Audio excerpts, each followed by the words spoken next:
Hello everyone, आज हम पढ़ेंगे क्लास 10 ज्योग्राफी का चैप्टर नंबर 3 जिसका नाम है वाटर रिसोर्सेज। दोस्तों, आपने एक चीज़ नोटिस की होगी कि जो हमारी पृथ्वी है वो हमें नीली दिखाई देती है। ये हमें नीली इसलिए दिखाई देती है क्योंकि हमारी पृथ्वी के ऊपर सबसे ज़्यादा पानी है, लेकिन इतना पानी होने के बावजूद भी हमें वाटर स्कैर्सिटी देखने को मिलती है, मतलब पानी की कमी देखने को मिलती है। तो इस चैप्टर में हम इसी वाटर स्कैर्सिटी के बारे में पढ़ेंगे कि वाटर स्कैर्सिटी क्या होती है और पृथ्वी पर इतना पानी होने के बावजूद भी ये हमें क्यों देखने को मिलती है। इसके साथ साथ हम वाटर कंजर्वेशन और मैनेजमेंट के बारे में पढ़ेंगे, मल्टीपर्पज़ प्रोजेक्ट्स के बारे में पढ़ेंगे, रेन वाटर हार्वेस्टिंग के बारे में पढ़ेंगे और भी कई सारे टॉपिक्स के बारे में पढ़ेंगे जो कि वाटर रिसोर्सेज से रिलेटेड हैं। तो चलिए स्टार्ट करते हैं इस चैप्टर को।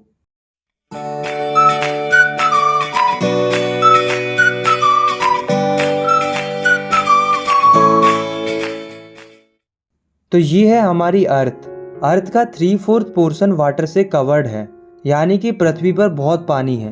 लेकिन प्रॉब्लम ये है कि हम इस पूरे वाटर को यूज़ नहीं कर सकते, क्योंकि अर्थ के टोटल वाटर में से 96.5% जो वाटर है वो ओशन वाटर है। और आपको पता है कि ओशन वाटर काफ़ी ज़्यादा सॉल्टी होते हैं, मतलब उनमें काफ़ी ज़्यादा नमक होता है। इसलिए फ़िलहाल तो हम उसे यूज़ नहीं कर सकते, क्योंकि हमारे पास इतना इन्वेस्टमेंट नहीं है कि हम उसे फ़िल्टर कर सकें। लेकिन टोटल वाटर में से 2.5% वाटर ऐसा है जो कि फ्रेश वाटर है, मतलब हम इसका यूज़ कर सकते हैं। लेकिन यहाँ पर भी प्रॉब्लम है कि हमारे पास जितना भी फ्रेश वाटर है उसका 70% फ्रेश वाटर आइस शीट्स और ग्लेशियर की फॉर्म में है, और बचा मात्र 30% फ्रेश वाटर ही ऐसा है जो कि सरफेस रन ऑफ और ग्राउंड वाटर की फॉर्म में है, और केवल इसी वाटर को हम यूज़ कर सकते हैं। तो देखा आपने कि हमारे पास पानी तो बहुत है लेकिन यूजेबल वाटर बहुत कम है। अब आप सोच रहे होंगे कि क्या ये पानी हमारे लिए इनफ है? हाँ, ये पानी हमारे लिए इनफ है, बल्कि मोर देन इनफ है, क्योंकि वाटर एक रिन्यूएबल रिसोर्स है।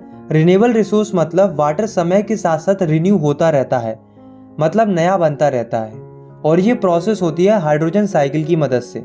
अब आप में से कई सारे लोग ये भी सोच रहे होंगे कि अगर इतना ही पानी हमारे लिए पर्याप्त है, फिर हमें अलग अलग देशों में पानी की कमी क्यों देखने को मिलती है। और जहाँ तक कि कई सारे साइंटिस्ट ये भी प्रेडिक्ट करते हैं कि 2025 तक आते आते दुनिया के 2 बिलियन लोग, यानी कि 20 करोड़ लोग वाटर स्कैर्सिटी से पीड़ित रहेंगे, मतलब पानी की कमी को झेलेंगे। तो ऐसा क्यों है? तो देखो, मैंने आपको पिछले चैप्टर में बताया था कि अगर हम नेचर की किसी भी चीज़ को अपनी नीड के लिए यूज़ करते हैं, मतलब ज़रूरत के लिए यूज़ करते हैं, तो वो हमारे लिए पर्याप्त मात्रा में है। लेकिन अगर हम किसी चीज़ को ग्रीड के लिए यूज़ करते हैं, मतलब लालच के लिए यूज़ करते हैं, तो भले ही वो रिन्यूएबल रिसोर्स ही क्यों ना हो, उसकी कमी हमें ज़रूर महसूस होती है। यही सीन वाटर के केस में है। वाटर है तो रिन्यूएबल रिसोर्स, लेकिन फिर भी उसकी कमी देखने को मिलती है, क्योंकि लोग अपने लालच के लिए उसका ओवर यूज़ करते हैं और उसे एक्सप्लॉइट करते हैं। इसी चीज़ को हम डिटेल में डिस्कस करते हैं इस टॉपिक में, water scarcity and the need for water conservation and management. सबसे पहले हम समझते हैं कि वाटर स्कैर्सिटी क्या होती है। तो वाटर स्कैर्सिटी का सिंपल सा मतलब होता है पानी की कमी होना, उसी को हम वाटर स्कैर्सिटी कहते हैं। जैसे कि मैं आपको एग्जांपल देता हूँ, आप देखते होंगे कि राजस्थान की महिलाएं अपने सिर पर कई सारे मटके रखकर काफ़ी लंबी लंबी डिस्टेंस ट्रैवल करती हैं पानी भरने के लिए, क्योंकि राजस्थान में बहुत कम बारिश होती है और राजस्थान एक ड्रॉट प्रोन एरिया है। तो ये एग्जाम्पल है वाटर स्कैर्सिटी का। अब दोस्तों, ज़रूरी नहीं है कि राजस्थान जैसी सूखी जगहों पर ही पानी की कमी देखने को मिले, बल्कि पानी की कमी हमें ऐसी जगह पर भी देखने को मिल सकती है जहाँ पर बहुत पानी हो। जैसे ही कोलकाता में कभी कभी इतना पानी बरसता है कि वहाँ पर बाढ़ आ जाती है। जैसे कि आप इस इमेज को देखो, इसमें जो बच्चा है वो कह रहा है कि water water everywhere but not a drop to drink, मतलब पानी चारों तरफ है लेकिन पीने लायक नहीं है। तो ये भी एग्जाम्पल है वाटर स्कैर्सिटी का। तो वाटर स्कैर्सिटी हमें मोस्ट ऑफ द केसेस में देखने को मिलती है पानी के ओवर एक्सप्लॉयटेशन की वजह से, पानी का एक्सेसिव अमाउंट में यूज़ करने की वजह से, और पानी के अनइक्वल तरीके से प्रेजेंट होने की वजह से। इसी चीज़ को हम डिटेल में डिस्कस करते हैं कि पानी की कमी आखिर हमें क्यों देखने को मिलती है। रीजंस फॉर वाटर स्कैर्सिटी, मतलब वाटर स्कैर्सिटी होने के पीछे कौन कौन से कारण हैं। तो पहला रीज़न है large and growing population and consequent greater demands for water and unequal access to it, मतलब लोगों की पॉपुलेशन तेज़ी से बढ़ रही है, और हमें पता है कि जितनी ज़्यादा पॉपुलेशन होगी पानी की डिमांड भी उतनी ही ज़्यादा बढ़ेगी, बट पानी तो लिमिटेड है, तो ऐसी सिचुएशन में जो रिच लोग होते हैं वो उस पानी को एक्सेस कर पाते हैं और जो गरीब लोग होते हैं वो उस पानी को ज़रूरत के लिए भी एक्सेस नहीं कर पाते। हम देखते हैं ना कि जो अमीर लोग होते हैं उनके घरों में तो स्विमिंग पूल देखने को मिलते हैं और वहीं गरीब लोग बूंद बूंद के लिए तरसते हैं। तो पहला रीज़न यही है कि पॉपुलेशन बढ़ रही है और पानी की डिमांड भी बढ़ रही है, जिस वजह से ज़्यादातर पानी अमीरों तक ही पहुंच पाता है, गरीबों को वाटर स्कैर्सिटी का सामना करना पड़ता है, यानी कि वाटर का अनइक्वल एक्सेस देखने को मिलता है। वाटर स्कैर्सिटी का दूसरा रीज़न है water resources are being over exploited to expand agriculture. मतलब आप खुद सोचो कि अगर पॉपुलेशन बढ़ेगी तो फूड ग्रेन्स का प्रोडक्शन भी बढ़ेगा, क्योंकि जितने ज़्यादा लोग होंगे लोगों को उतना ही ज़्यादा खाना चाहिए। तो जो किसान होते हैं वो फूड ग्रेन्स के प्रोडक्शन के लिए एग्रीकल्चर एक्टिविटी परफॉर्म करते हैं, जिसके लिए वो बेल्स और ट्यूबवेल्स का इस्तेमाल करते हैं। इससे होता क्या है, काफ़ी सारे ग्राउंड वाटर को निकाला जाता है, जिस वजह से ग्राउंड वाटर लेवल में काफ़ी गिरावट आई है। मतलब ज़मीन के नीचे का जो पानी है वो धीरे धीरे कम होता जा रहा है। तो ये भी एक रीज़न है वाटर स्कैर्सिटी का। थर्ड रीज़न है increasing industries has made matters worse by exerting pressure on existing fresh water. मतलब जैसे जैसे समय निकल रहा है वैसे वैसे इंडस्ट्रीज़ भी डेवलप हो रही हैं, जिस वजह से इंडस्ट्रीज़ को रन कराने के लिए भी काफ़ी एक्सेसिव अमाउंट में पानी का यूज़ किया जाता है। और ना केवल पानी का यूज़ किया जाता है बल्कि इंडस्ट्रीज़ का जो वेस्ट वाटर निकलता है उसे भी रिवर्स में छोड़ दिया जाता है, जिससे जो फ्रेश वाटर होता है वो भी अफेक्ट होता है। तो जो इंडस्ट्रीज़ होती हैं वो बहुत बुरा प्रेशर एक्सर्ट करती हैं फ्रेश वाटर के ऊपर।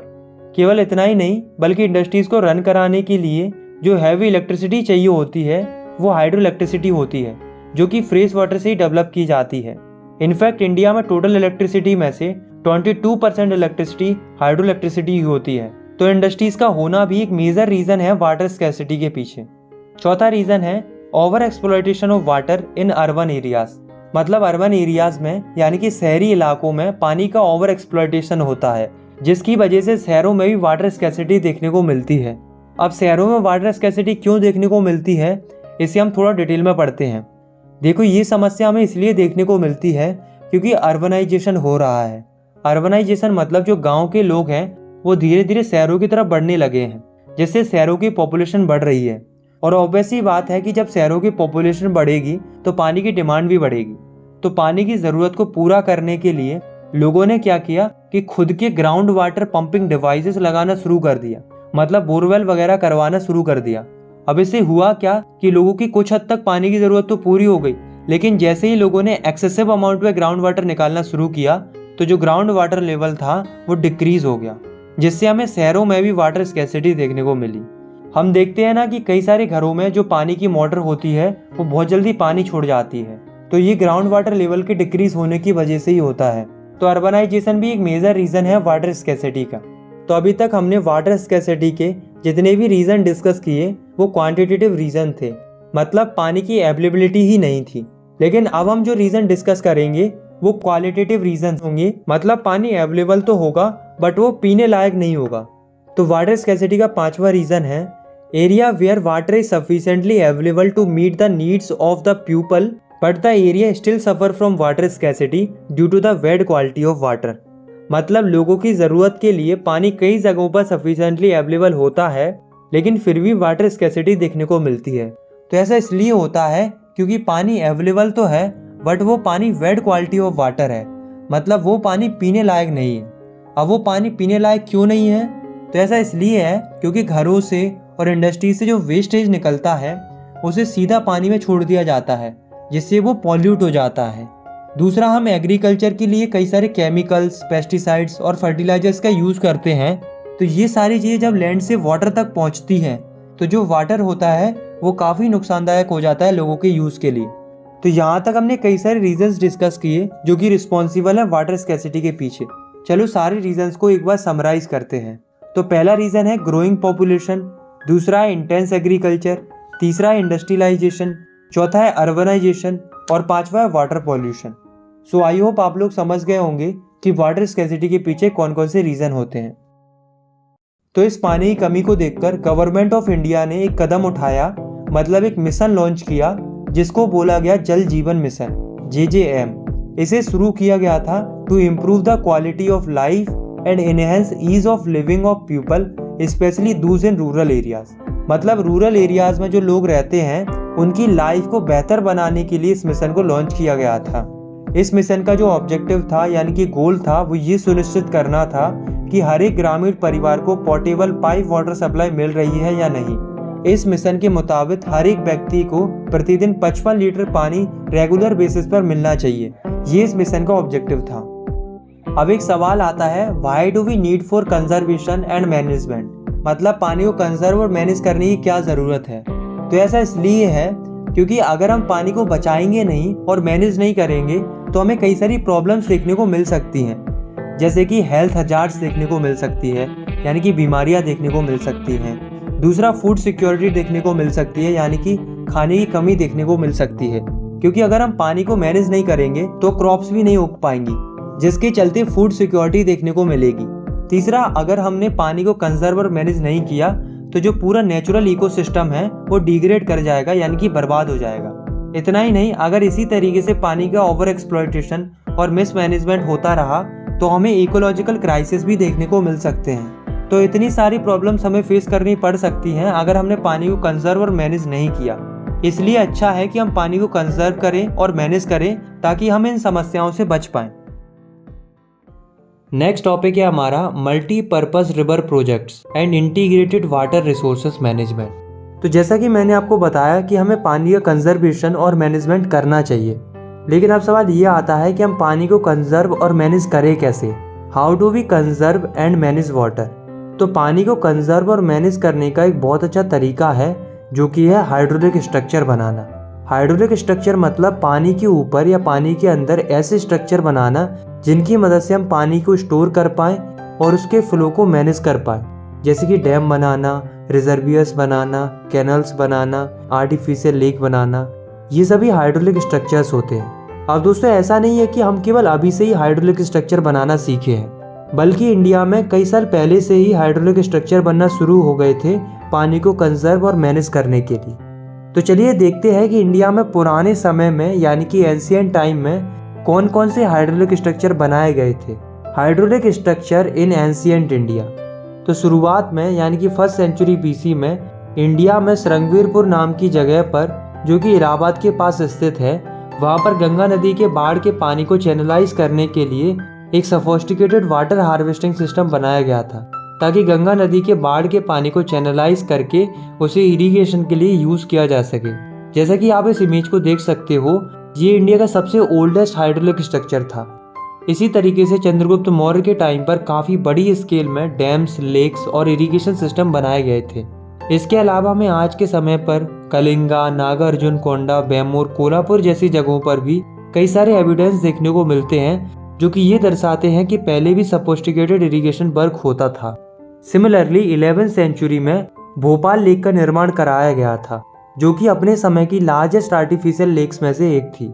इसके बाद 14th सेंचुरी में हौज खास दिल्ली के अंदर एक टैंक का निर्माण कराया गया था इल्तुतमिश के द्वारा, ताकि श्री फोर्ट एरिया में पानी की सप्लाई होती रहे। तो देखा आपने कि पुराने समय पर भी कई सारे हाइड्रोलिक स्ट्रक्चर बनाए जाते थे पानी को कंजर्व और मैनेज करने के लिए। इसी तरीके से आज के समय पर भी कई सारे हाइड्रोलिक स्ट्रक्चर बनाए जाते हैं, लेकिन हमें इस चैप्टर में एक ही तरीके के हाइड्रोलिक स्ट्रक्चर के बारे में पढ़ना है, जो कि है डैम्स। कि डैम्स क्या होते हैं और ये हमारी कैसे मदद करते हैं पानी को कंजर्व और मैनेज करने में। तो सबसे पहले हम पढ़ते हैं व्हाट इज डैम, कि डैम क्या होता है। तो dam is a barrier across flowing water that obstructs, directs or retards the flow, often creating a reservoir, lake or impoundment. मतलब डैम एक बैरियर होता है जो कि फ्लोइंग वाटर को रोकता है। इसकी मदद से हम पानी के फ्लो को दिशा दे सकते हैं और पानी की फ्लो की स्पीड को धीमा कर सकते हैं। सिंपली हम डैम की मदद से पानी के फ्लो को कंट्रोल या मैनेज कर सकते हैं, जैसा कि आप इस इमेज में देख सकते हो। अब डैम से कुछ भी बन सकता है, रिजर्वियर भी बन सकता है, लेक भी बन सकता है, इम्पाउंडमेंट यानी कि छोटा लेक भी बन सकता है। डिपेंड करता है डैम के साइज के ऊपर। तो आया समझ में कि डैम क्या होता है। अब हम देखते हैं क्लासिफिकेशन ऑफ डैम्स, मतलब डैम को किस तरीके से क्लासीफाई किया गया है। तो डैम को दो तरीकों से क्लासीफाई किया गया है। पहला है on the basis of material और दूसरा है on the basis of height. तो on the basis of material मतलब किस मटेरियल से डैम बने हैं। तो मटेरियल के बेसिस पर डैम मेनली 3 प्रकार के होते हैं। पहले टिम्बर डैम्स, जो कि केवल लकड़ियों से बने होते हैं। दूसरे होते हैं मिशनरीज डैम्स, मतलब ऐसे डैम्स जो कि पत्थर, ईंट या कंक्रीट से बने होते हैं। और तीसरे होते हैं एम्बांकमेंट डैम्स, जो कि एडवांस तरीके के डैम होते हैं। इसमें soil, rock, wood, metal, plastic, mould हर तरीके की चीज़ों का यूज़ होता है। सिमिलरली डैम्स को हाइट के बेसिस पर भी 3 टाइप में बांटा गया है। पहले है हाई हाइटेड डैम्स, जो कि बड़े डैम होते हैं। और दूसरे होते हैं मीडियम हाइटेड डैम, जो कि मीडियम साइज़ के होते हैं। और तीसरे होते हैं लो हाइटेड डैम, जो कि छोटे डैम होते हैं। अब हम पढ़ते हैं यूजेस ऑफ डैम, मतलब डैम के क्या क्या यूजेस होते हैं। तो ट्रेडिशनली अगर हम देखें तो पुराने समय में डैम का इतना ज़्यादा यूज़ नहीं होता था। पहले के टाइम पर डैम्स केवल इसलिए बनाए जाते थे ताकि नदियों के पानी को और बरसात के पानी को इकट्ठा किया जा सके और आगे उस पानी को इरिगेशन के लिए यूज़ किया जा सके। लेकिन आज के समय में हम डैम को कई सारे पर्पजेस के लिए यूज़ करते हैं। हम उसे इरिगेशन के लिए यूज़ तो करते ही करते हैं, साथ में हम इलेक्ट्रिसिटी जनरेशन के लिए, डोमेस्टिक एंड इंडस्ट्रियल यूजेस के लिए, जहाँ तक कि डैम का यूज़ फ्लड कंट्रोल करने के लिए भी किया जाता है। और तो और डैम का यूज़ रिक्रिएशन, इनलैंड नेविगेशन और फिश ब्रीडिंग के लिए भी किया जाता है। तो डैम का यूज़ काफ़ी सारे पर्पजेस के लिए होता है, इसलिए डैम्स को मल्टीपर्पज़ प्रोजेक्ट भी बोला जाता है। जैसे कि मैं आपको कुछ डैम्स के एग्जाम्पल देता हूँ। सतलुज ब्यास रिवर बेसिन के ऊपर जो मल्टीपर्पज़ प्रोजेक्ट लॉन्च किया गया था, मतलब डैम बनाया गया था, वो था भाखरा नांगल डैम। इसका मेन पर्पस था हाइड्रो इलेक्ट्रिसिटी जनरेट करना और लोगों को इरिगेशन के लिए पानी प्रोवाइड कराना। सिमिलरली महानदी बेसिन के ऊपर भी एक डैम बनाया गया था, हीराकुंड डैम। इसका मेन ऑब्जेक्टिव था पानी को कंजर्व करना और फ्लड को कंट्रोल करना। तो इस तरीके से इंडिया में कई सारे मल्टीपर्पज़ प्रोजेक्ट लॉन्च किए गए ताकि पानी को कंजर्व और मैनेज किया जा सके। डैम की इतनी सारी अच्छाइयाँ देखकर जवाहरलाल नेहरू ने कहा था कि जो डैम होते हैं वो टेम्पल होते हैं मॉडर्न इंडिया के। उन्होंने ऐसा इसलिए कहा था क्योंकि डैम के काफ़ी सारे एडवांटेजेस होते हैं। लेकिन दोस्तों, डैम बनाने के पीछे इतने सारे फ़ायदे तो हैं, लेकिन फिर भी large number of people multipurpose project और डैम्स का विरोध करते हैं। तो ऐसा क्यों है कि कई सारे लोग इनका विरोध करते हैं? इसके पीछे कौन कौन से रीज़न हैं, चलिए जानते हैं। Reason behind the opposition of multipurpose projects. तो पहला रीज़न है regulating and damming of water affect the natural flow of reverse. मतलब पहला रीज़न ये है कि अगर हम डैम बनाते हैं तो उससे रिवर का नेचुरल फ्लो अफेक्ट होता है। मतलब नेचुरली जो रिवर फ्लो होकर आ रही होती है, उसके ऊपर डैम बनाने की वजह से उसका नेचुरल फ्लो डिस्टर्ब हो जाता है। अब इससे प्रॉब्लम क्या आती है, हमें पुअर सेडिमेंट फ्लो देखने को मिलता है और जितने भी सेडिमेंट्स होते हैं वो धीरे धीरे रिजर्वियर के बॉटम पर इकट्ठे होने लगते हैं। इसे मैं आपको थोड़ा अच्छे से समझाता हूँ। जैसे मान लो ये रिवर है और इस रिवर के ऊपर डैम बना हुआ है। अब जो वाटर फ्लो करेगा वो यहाँ से आसानी से निकल जाएगा, बट जो वाटर के सेडिमेंट्स होंगे यानी कि छोटे छोटे कण होंगे, वो डैम की वजह से आगे नहीं जा पाएंगे और वो वहीं पर बॉटम पर इकट्ठे होने लगेंगे। तो जिन सेडिमेंट्स को आगे जाना चाहिए था वो डैम की वजह से रिजर्वियर के बॉटम पर इकट्ठे होने लगते हैं, जिससे क्या होता है, पुअर सेडिमेंट फ्लो देखने को मिलता है। डैम बनाने की वजह से रॉकियर स्ट्रीम बेड फॉर्म हो जाता है, यानी कि पत्थर वाली सरफेस क्रिएट हो जाती है। प्लस जो एक्वाटिक लाइफ होती है उसका हैबिटेट यानी कि जीवन भी कमज़ोर पड़ने लगता है।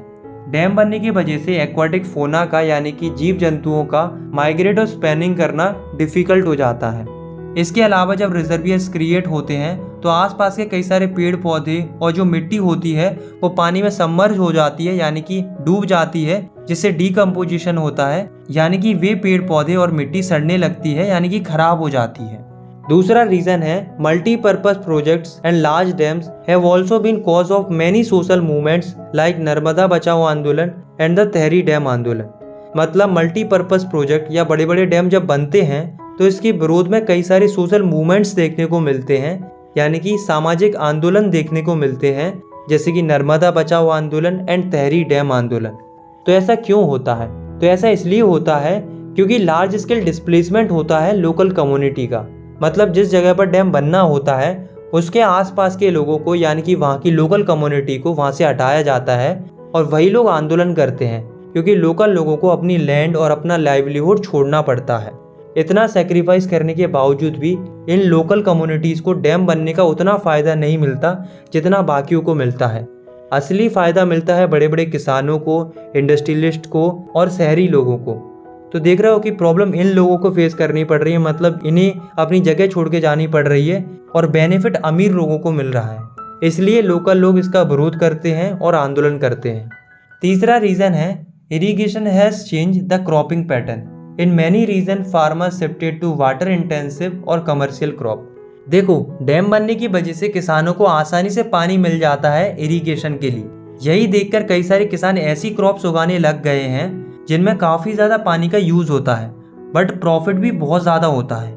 यानी कि किसान वाटर इंटेंसिव और कमर्शियल क्रॉप्स उगाने लग गए हैं। अब इससे हो क्या रहा है कि जो सॉइल है वो सलाइन होती जा रही है, यानी कि मिट्टी नमकीन होती जा रही है क्योंकि खेतों में ज़्यादा पानी दिया जा रहा है। वहीं दूसरी ओर डैम बनने की वजह से सोसाइटी में सोशल गैप बढ़ रहा है, रिच फार्मर्स के बीच में और पुअर फार्मर्स के बीच में। कैसे? देखो, मान लो दो किसान हैं, एक किसान डैम के पास है और दूसरा डैम से दूर है। अब आप खुद सोचो किसको अच्छी वाटर सप्लाई मिलेगी? ऑब्वियसली इसको, क्योंकि ये डैम के पास है। तो अच्छी वाटर सप्लाई की वजह से ये किसान ज़्यादा अच्छी क्रॉप उगा पाएगा और धीरे धीरे ये अमीर हो जाएगा। वहीं इस वाले किसान को वाटर की उतनी अच्छी सप्लाई नहीं मिल पाएगी क्योंकि ये डैम से दूर है, तो ये किसान वहीं का वहीं रह जाएगा। इतना ही नहीं बल्कि कॉन्फ्लिक्ट्स भी देखने को मिलते हैं इस बात को लेकर कि पानी का बेनिफिट कुछ लोगों को मिलता है, कुछ लोगों को नहीं मिलता। जैसे कि मैं आपको एक एग्जांपल देता हूँ। गुजरात में साबरमती बेसिन के किसानों ने दंगा कर दिया था इस बात को लेकर कि आसपास के शहरों में बहुत अच्छी वाटर सप्लाई मिल रही थी, लेकिन इनके गांव को बिल्कुल भी वाटर सप्लाई नहीं मिल रही थी, जबकि इन्हें पानी की बहुत ज़रूरत थी क्योंकि इनके गांव में सूखा पड़ा हुआ था। तो देखा आपने कि डैम बनने की वजह से कैसे सोशल गैप बढ़ रहा है लोगों के बीच में। चौथा रीज़न है inter state water disputes are also becoming common with regard to sharing the cost and benefits of the multipurpose project. मतलब मल्टीपर्पज प्रोजेक्ट्स का कॉस्ट एंड बेनिफिट किसको मिलेगा, इस बात को लेकर भी कई सारे स्टेट्स के बीच में डिस्प्यूट होता है, यानी कि विवाद देखने को मिलता है। जैसे कि मैं आपको एक एग्जाम्पल से समझाता हूँ। एग्जाम्पल है कृष्णा गोदावरी डिस्प्यूट का। तो हुआ क्या कि महाराष्ट्र गवर्नमेंट ने कृष्णा रिवर पर डैम बना दिया। अब इससे क्या हुआ कि कर्नाटक और आंध्र प्रदेश में जो पानी आता था कृष्णा रिवर का, वो आना कम हो जाता है क्योंकि उस रिवर पर डैम बन गया था। इससे क्या होता है, इन स्टेट में एग्रीकल्चर और इंडस्ट्रीज के ऊपर बहुत बुरा इम्पैक्ट पड़ता है। तो जो आंध्र प्रदेश और कर्नाटक की गवर्नमेंट थी वो परेशान होकर ऑब्जेक्शन उठाती है महाराष्ट्र गवर्नमेंट के अगेंस्ट में। यानी कि पानी के लिए स्टेट्स के बीच में डिस्प्यूट देखने को मिला, यानी कि विवाद देखने को मिला। तो इससे हमें पता चला कि डैम या मल्टीपर्पज प्रोजेक्ट की वजह से इंटर स्टेट डिस्प्यूट्स भी देखने को मिलते हैं। पांचवा रीज़न है most of objective of the project are fail to achieve the purpose for to which they are build. मतलब जिस उद्देश्य के लिए डैम बनाए जाते हैं अक्सर ऐसा होता है कि डैम उसी पर्पस को पूरा नहीं कर पाते। देखो, डैम बनाने का एक मेजर ऑब्जेक्टिव ये होता है कि डैम बनाने से फ्लड को कंट्रोल किया जा सकता है, बट ज़्यादातर केसेस में बाढ़ आने का कारण डैम ही होते हैं। कैसे? देखो, मैंने आपको बताया था कि डैम बनने की वजह से जो सेडिमेंट्स होते हैं वो फ्लो नहीं कर पाते और वो बॉटम में इकट्ठे होते जाते हैं। एक टाइम ऐसा आता है कि बॉटम में बहुत सारा सेडिमेंट जमा हो जाता है। तो ऐसी सिचुएशन में जब थोड़ी ही ज़्यादा बारिश होती है तो डैम का पानी ओवरफ्लो कर जाता है और बाढ़ आ जाती है। तो लाइन समझ में आई कि डैम जिस पर्पज़ के लिए बनाए जाते हैं अक्सर ऐसा होता है कि डैम उसी पर्पज़ को पूरा करने में फेल हो जाते हैं। जैसे कि डैम इसलिए बनाए जाते हैं ताकि फ्लड को कंट्रोल किया जा सके, बट डैम्स फ्लड को कंट्रोल करने की बजाय और ज़्यादा ट्रिगर कर देते हैं क्योंकि रिजर्वियर के अंदर सेडिमेंटेशन होता है, यानी कि सेडिमेंट्स इकट्ठे हो जाते हैं बॉटम में। इसलिए जो बड़े बड़े डैम होते हैं वो अनसक्सेसफुल हो जाते हैं फ्लड को कंट्रोल करने में जब एक्सेसिव रेनफॉल होती है, और बाढ़ आने की वजह से काफ़ी ज़्यादा लाइफ एंड प्रॉपर्टी का नुकसान होता है, यानी कि जान माल का नुकसान होता है। तो ये कुछ रीजंस हैं जिनकी वजह से लोग डैम्स का और मल्टीपर्पज़ प्रोजेक्ट का विरोध करते हैं। तो एक बार मैं इन सारे रीजंस को समराइज़ करके लिख देता हूँ, आप चाहे तो इनका स्क्रीनशॉट ले सकते हो या फिर लिख सकते हो।